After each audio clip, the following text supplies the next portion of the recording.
This project began for me as a personal story. It's based on a baseball team that my father played on in 1937.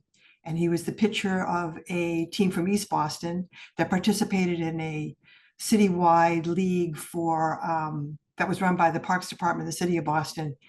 It was a direct elimination throughout 3 weeks of the summer, and they played their final game in Fenway Park. It was a story that ran through our family and some of the other, I also grew up in East Boston, not far from where my father did. So some of the other kids that I grew up with had dads who played on the team, and we knew each other well. So in doing this, I had the idea of writing either kind of a fiction, a novel, or maybe even a screenplay. And I started to dig into some of the information about it and came up with I guess I do it this way. Is that how I advance there we go. Here's the picture of the team. The young boy in the middle holding the baseball is my dad. There's 13 of them in the photograph. There are 10 on the team. The 3 boys kind of in the center of the back row are all managers, and we'll get more to them a little bit later. And the next slide is okay, here we go. As I began to write the story, I started to do a little research, and initially not much was available. And then more things came on microfilm. This was many years ago. And I found this article in the Boston Evening American about the team and about the program itself. That led to then searching for a couple of future days. And I found in the next slide, actually, there's an article about the, I guess I hit here. If you tell me, I'll advance for you. Okay, if you could advance to the next slide then. Okay, this was on the 19th. So the game was played on the 18th. And I found this article in the Globe on the 19th, which included a box score. And I have to say, when I found that, it was one of those, my father had passed away prior to this. And it was one of those moments when you just, you hear a lot of stories when you're a kid and you believe your parents. And then you sort of think, wow, did that really happen? And then this was a verification. There was a team, there were their names. The game played exactly as they described it, that they were as a tied score going into the last inning. There was an infield home run, and they won their game. We can go to the next slide now. So I decided to do a short documentary. There was a small Italian-American bookstore in the North End, and they were conducting a conference on Italian-American culture. And the owner of the bookstore reached out to me because he knew of my interest in baseball and the importance of baseball to the Italian immigrant community in Boston, especially in the 20s and 30s. And he asked me to do a small presentation, which I did. So I went and I met Peter Gravelisi, who at the time was 90, and to his left, I guess, is sitting Mike English, who is the son of the catcher on the team, interviewed them, and we can go to the next slide. And I realized that Peter, as well as other members of the team, had kept their copies of the photograph that I showed at the beginning, and that the story was actually quite meaningful to these men. I made a short doc, I showed it at the conference, and the response was such that I thought, maybe we can expand this story. So the editor, with 2 of us on the project, the editor and I expanded it into a nearly 20-minute documentary, including more of the conversations that we had with some of the other people we interviewed, including my sister, who had some interesting anecdotes about the team, and a grandson of one of the team members, son of one of the other team members. And I then submitted it to film festivals and got into about 9 film festivals across the country. We can have the next slide. So then that provoked more questions for me about, so what was this program in the city of Boston? and how was it funded? How was it organized? And I found this little book, the Boston Book of Sports from Puritans to Professionals, and found these, what I thought were pretty remarkable statistics for the number of leagues, teams, games played, and players, according to the 1936 archives in the city of Boston, the Parks Department, and the number of playgrounds, and including the Boston Common.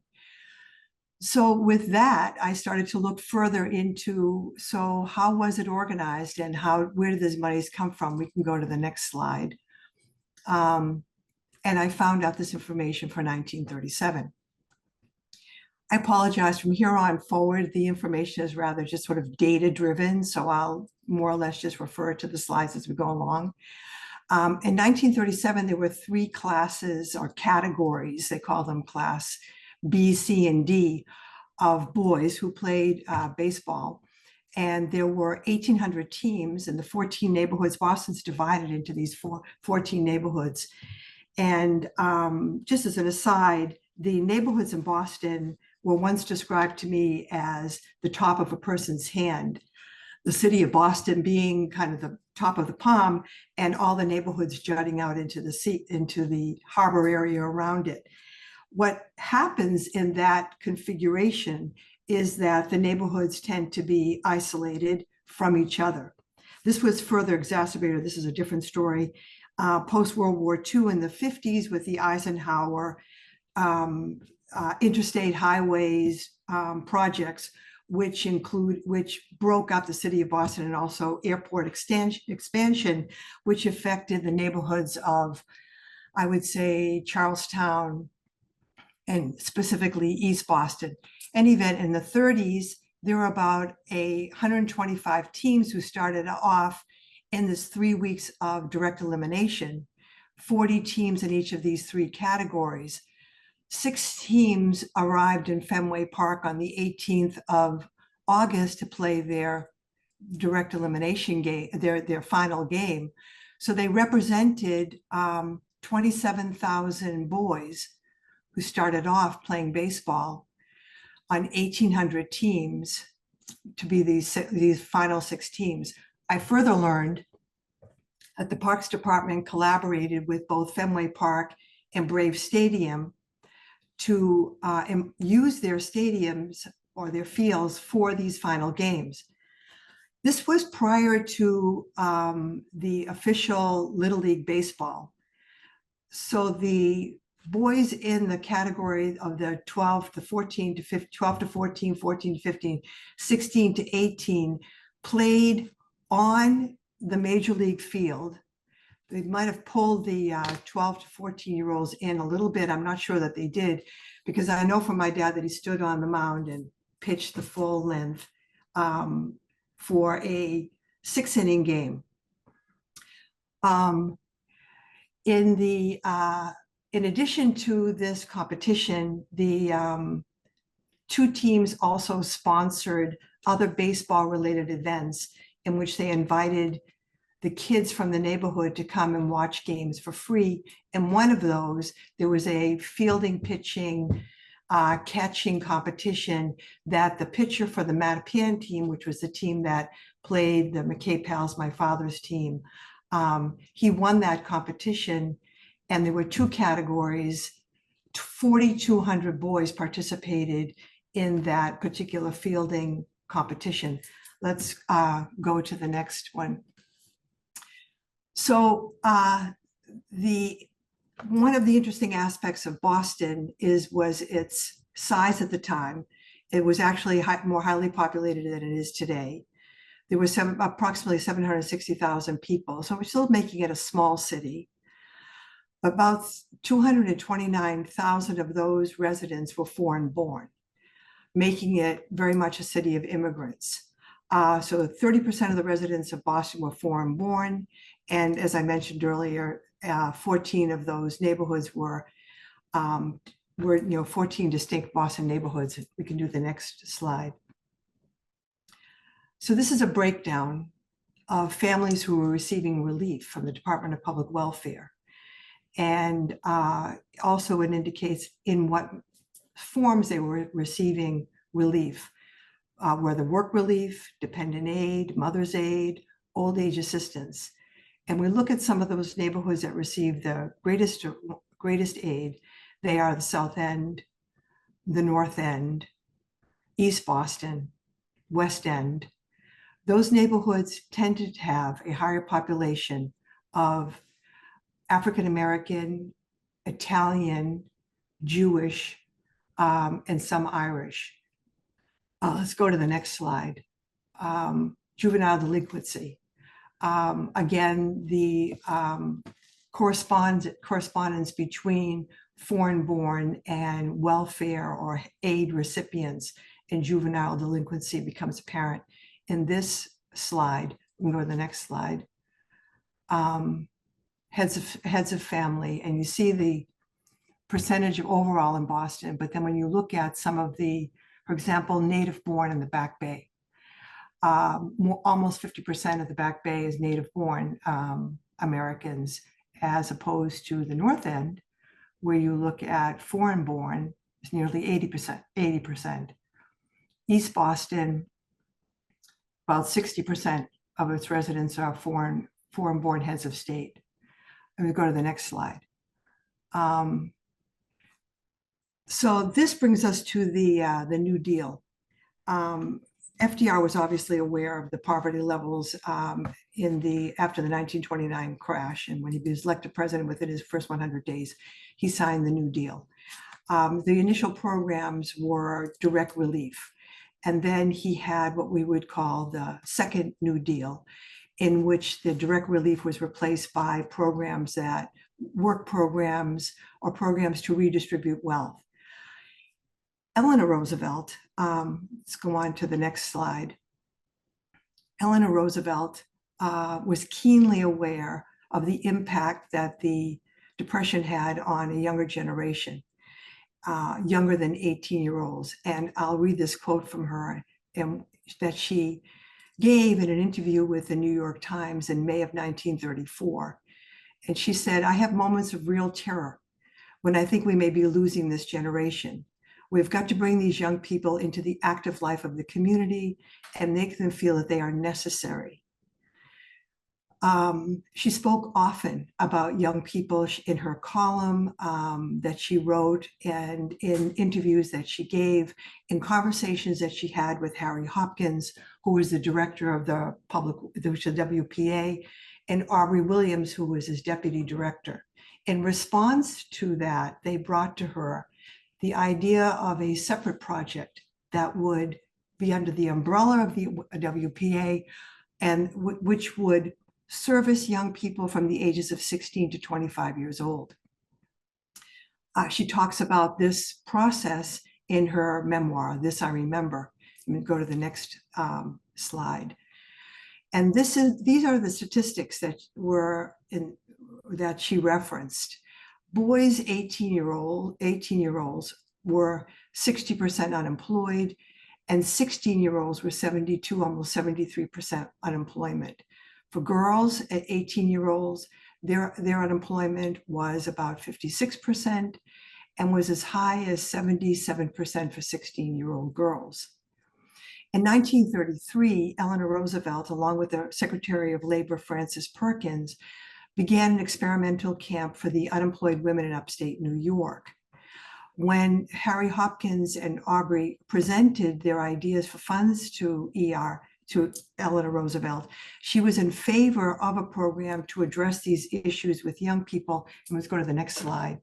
But she was also aware that these programs would look like might mimic in the public eye or in the political eye or in Roosevelt's political opponents, some of the Nazi youth camps that were popping up across the United States. However, she gave a couple of meetings with FDR, among them Charles Tausig, I think that's how you pronounce his name.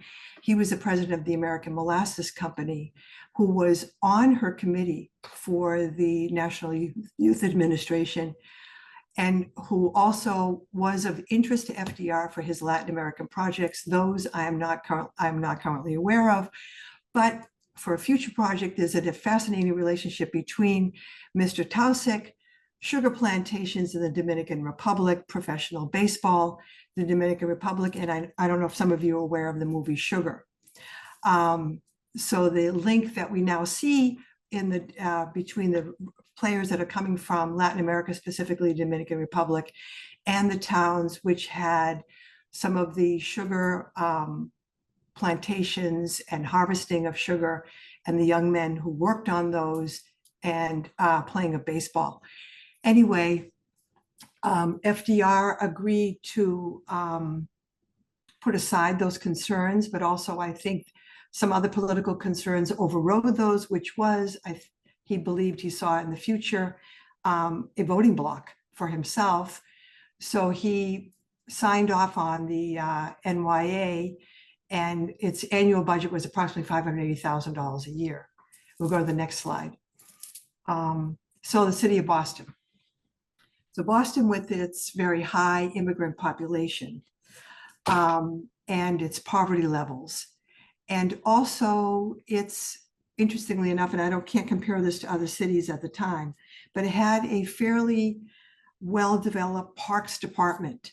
It also had a Irish political class, which was involved in the parks department, in local politics, in collaboration, which I guess for want of a better word, I will use Irish's Brahmin class, which was both Black and white at the time. And its highly developed system of settlement houses and church involvement, both in the Black community and in the white, predominantly Catholic communities. So in collaboration with all of this, Boston almost had and its 14 neighborhoods, Boston almost had the perfect fertile ground for a program like the NYA. So monies came in, they were distributed to one of the strict guidelines of the NYA monies were that they would be community-based, that they would provide income for the 16 to 25-year-old boys and girls, or young men and women, but the projects would be directed towards younger people. So the idea would be youth working for youth. So if we go back to our photograph of the team, the directors of the Parks Department, in some instances, were younger people in that age category, but also in the case of the McKay Pals, the three young boys who were their coaches, I don't know this definitively, but I suspect that they were some of the young people who received these NYA funding. So the Parks Department, given that it had already 40 to up to 26, they had parks in the city, put this money into the improvement of parks, building more of baseball fields, and hiring Parks Department employees. We'll go to the next slide. And the end result was that there were 91 baseball diamonds, 61 junior baseball diamonds, 38 playground directors, and they, as I mentioned, they had included schools, social service centers, church leaders, and this was the impact of the NYA money on Boston sports. The next slide. The Division of Negro Affairs. At the time, Boston's Black population was less than 3%, maybe about 2.7. It was a growing population, a 2.5 to 2.7%. It was a growing population. Nevertheless, it was a very small population overall. And it was concentrated in two particular neighborhoods, the South End and a little bit in the West End, but principally Lower Roxbury. Eleanor Roosevelt, when she and Aubrey, when they designed the NYA, were also very committed to funds going to neighborhoods with a Black population. just as another aside in this, that I learned about Lyndon Johnson when he was, before he entered politics, was the director of the NYA program in Texas. So the money would go to the state, they had a director, and that director would distribute money to different agencies. In Johnson's case, it was his first, I think, exposure to the levels of poverty that the Black residents of Texas were experiencing. In Eleanor Roosevelt's case, she worked with Mary Bethune, who had begun the Division of Negro Affairs. She had worked on the National Council of Negro Women in 1935, and Eleanor Roosevelt brought her into the Division of Negro Affairs of the NYA. So money went to the Robert Shaw Gould House in Lower Roxbury. And we'll go to the next slide. Here we have a photograph from 1934. These are all the directors of the Boston Parks Department. There are about 38 of them. So about 2 directors of parks for every neighborhood. And pretty much in the center is John Shelburne. He was the athletic director at the Gould House, and he became the director of Breezy Meadows Camp in Holliston, Massachusetts. Breezy Meadows Camp was able to purchase land in Holliston and open the camp because of NYA monies. We'll go to the next slide. There was also a movement that was an offshoot of the settlement house movement in around the United States, but particularly in Boston, called Fresh Air, and they're still existent today, summer camps. The Gould House sponsored the Breezy Meadows Camp. And in 2008, Northeastern University, because of their expansion in Boston and particularly into Lower Roxbury, they had been built on land that was on the edge of Lower Roxbury. And I was an undergraduate at Northeastern at the time that this began become an issue for the residents of Lower Roxbury. Nevertheless, Northeastern took over, like Columbia did up in Harlem, some of the land that was traditionally in this area, including a park called Carter Playground. And Carter Playground was one of the fields that was used by the teams from Gould House that were formed through these NYA monies.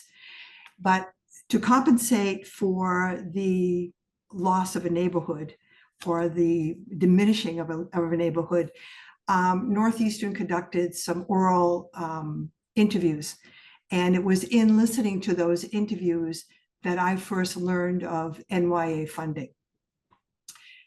The NYA funding also went to the Central Square Center in East Boston. And they were able, as a result of NYA money, to receive a donation of land in Westford, Massachusetts, that was purchased by the Isabel and Sarah Hyams Foundation to build a summer camp. The center received monies and built a camp to open in 1937 called the East Boston Camps, and another fresh air camp.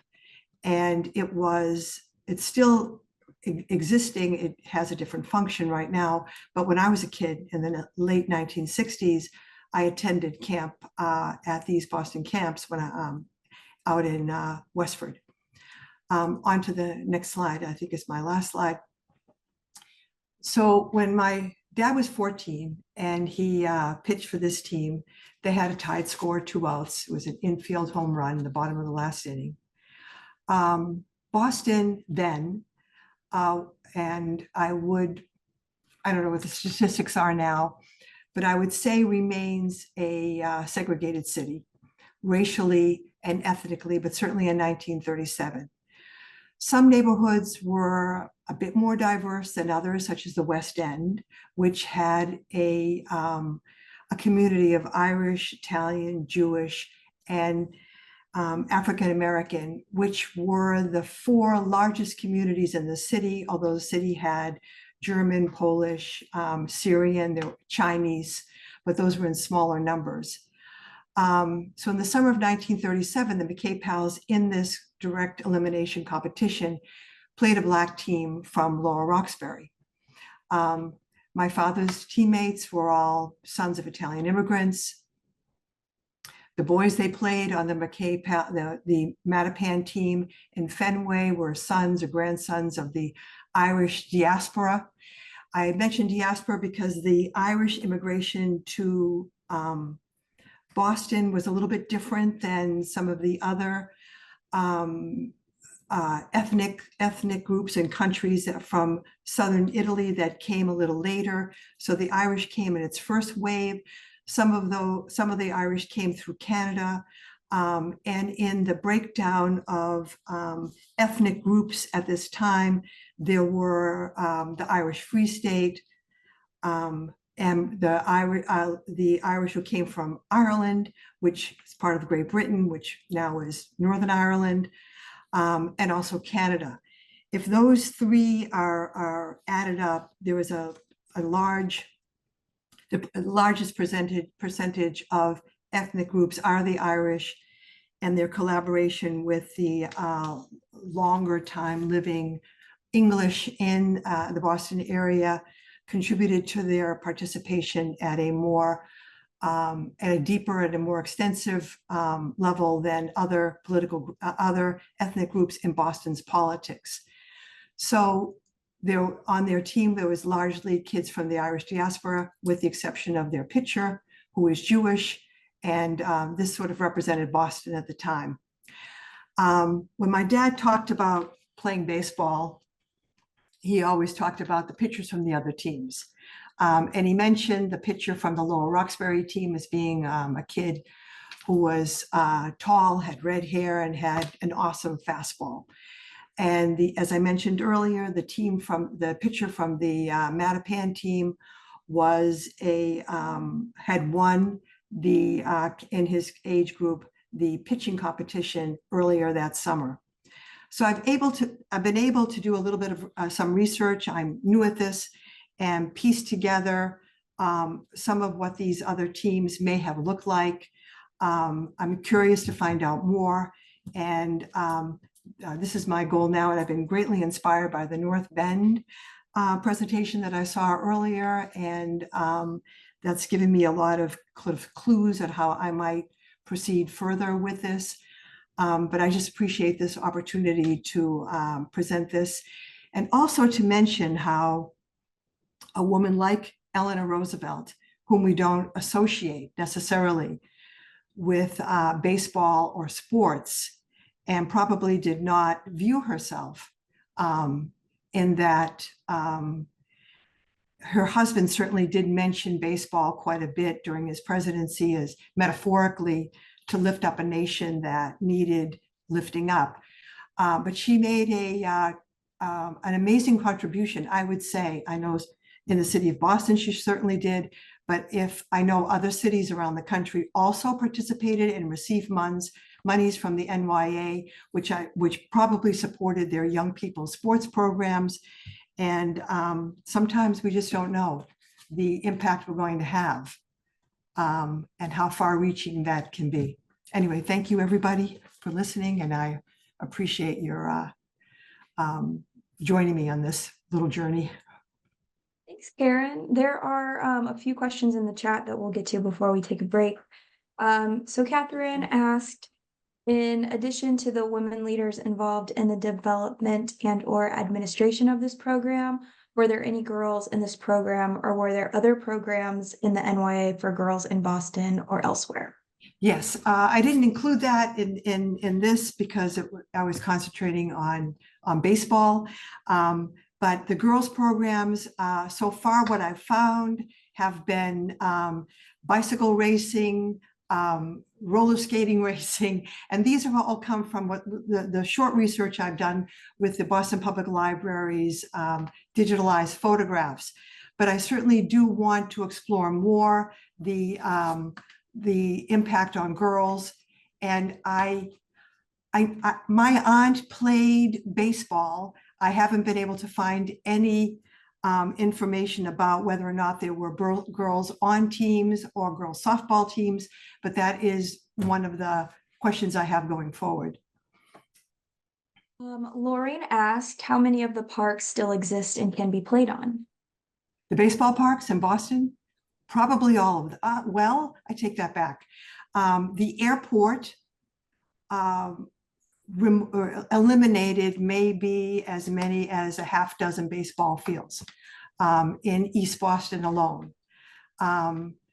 So that's another part, another added part of this is that the way there's an interesting website called Discrimination by Design.